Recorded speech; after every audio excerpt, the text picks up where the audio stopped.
Welcome to the programme. I'm Thomas McGill. BBC London has learnt some Tory MPs and a former chair of the Conservative Party are planning to boycott an event at Downing Street in protest at the government's continued support of Israel's military action in Gaza. The annual Eid reception by the Prime Minister is attended by a number of leading Muslim figures. Asad Ahmed has this exclusive report.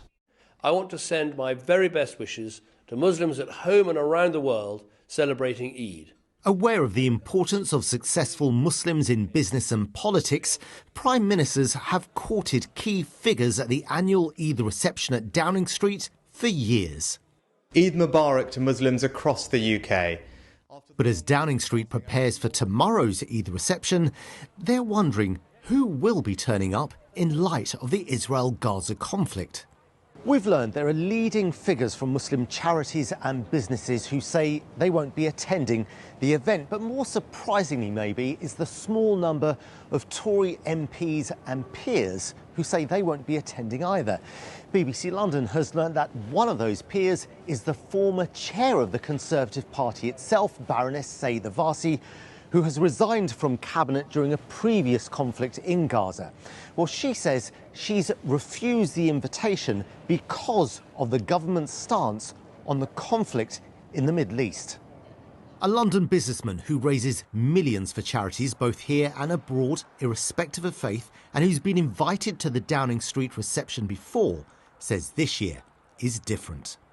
I think it's very, very important for the Muslim community to have good relationships with the British government. However, I feel very, very strongly this year with the position the British government taking. And last week, the killing of 3 British aid workers, after which Lord Cameron has said they will continue to supply arms to Israel, was an absolute red line.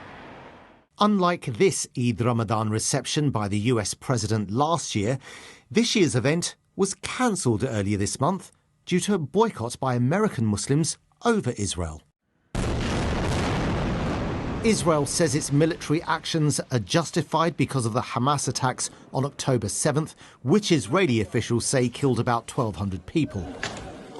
Downing Street told us that the Prime Minister looks forward to welcoming members of the Muslim community to the Eid reception, saying, "We share the deep concern that many British Muslims have."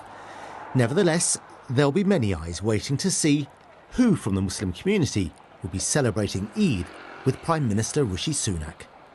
Asad Ahmed, BBC London.